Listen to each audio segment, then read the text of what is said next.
The Nikon Z7 Mark III has become one of the most discussed and speculated cameras in recent Nikon history, and for good reason. It's not just a camera.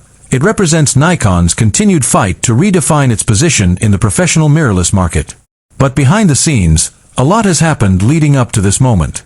Leaks, production delays, internal changes, and fierce competition have all played a part. So, what really happened before the launch of the Nikon Z7 Mark III? Let's dive deep into the timeline, the truth behind the leaks, the specs we now know, and why this camera could be a game changer or a missed opportunity. Welcome to my channel Tech Launch.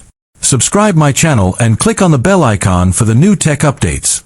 Before we unravel the journey of the Z7 Mark III, it's important to understand what its predecessors stood for. The original Nikon Z7, released in 2018, was Nikon's bold entry into the full-frame mirrorless market.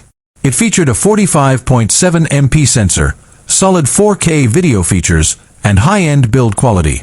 The Z7 II, launched in late 2020, refined the concept with dual processors, dual card slots, and improved autofocus, but it still felt like Nikon was catching up to Sony and Canon. With the Mark III, expectations were sky-high. This wasn't just supposed to be a spec bump. This was Nikon's opportunity to leap forward and deliver a pro-tier mirrorless camera that could directly rival the Sony A7RV and Canon EOS R5 in every aspect.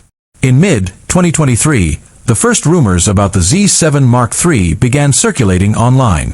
Reliable sources like Nikon Rumors and Nokishita hinted at a new high-resolution sensor, potentially over 60 megapixels, along with vastly improved autofocus powered by Nikon's next-gen X processor.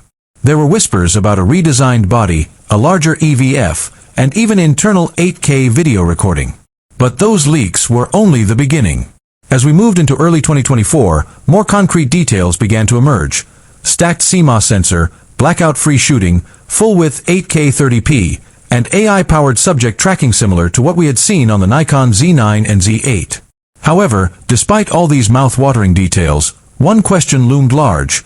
Why wasn't Nikon saying anything officially? It turns out the Z7 Mark III was caught in a storm of internal discussions and technical hurdles. According to insider reports, Nikon was split between two major design paths. One that prioritized resolution and still photography, true to the Z7's heritage, and another that pushed for a hybrid beast to compete with Sony's Alpha 1. Initially, the camera was scheduled for announcement in Q4 of 2024.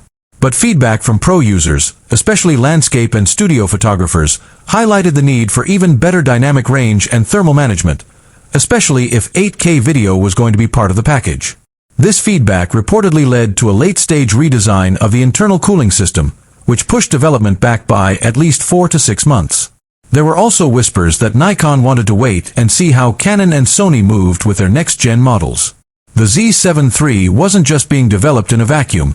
It had to outshine the competition. Another major hurdle was the global chip shortage and supply chain bottlenecks that affected nearly every tech company in the 2020s. Nikon was no exception.